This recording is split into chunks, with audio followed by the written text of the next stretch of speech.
Seguendo un delizioso profumino, sono arrivato fin qui, al Museo delle Acque di Crespino. E ora, che acquolina in bocca mi è venuta! Dovete sapere che, come ogni gatto che si rispetti, sono un grande intenditore di pesci. E qui, passeggiando tra le sale del museo, tra reti, nasse, barche dal fondo piatto, arpioni e infiniti altri strumenti, dalle strane forme e i bizzarri nomi, mi sembra quasi di immaginarmi sulla prua di una piccola, piccola imbarcazione a guidare, con infallibile fiuto i pescatori, caccia, gli storioni e anguille.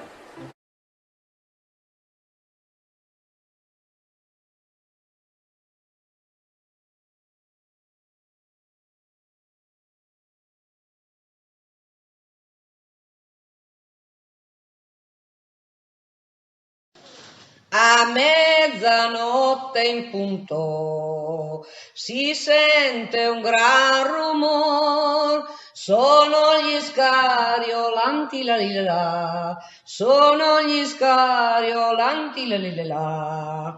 Volta e rivolta e torna a rivoltar, noi siamo gli scariolanti la li la la, che vanno a lavorare. Ci guida da lontano la grande ciminiera che si innalza per oltre 60 metri sul paesaggio agricolo, sovrastando le perfette geometrie della terra del delta, qui puntellata da antiche abitazioni tipiche, ora abbandonate, ma testimonianza di una grande vivacità di un tempo non troppo lontano, nel quale braccianti e scariolanti vivevano con le proprie famiglie in simbiosi con l'acqua e la terra.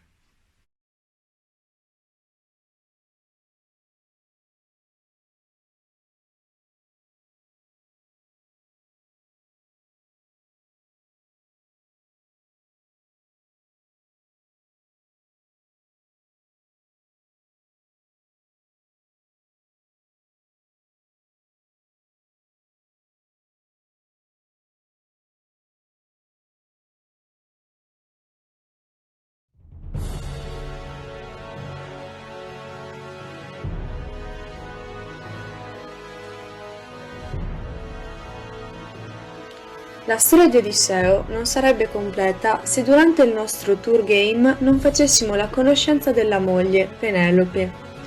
Figlia di una ninfa dell'acqua, tanto bella quanto fedele, secondo il mito è il simbolo della perfetta sposa.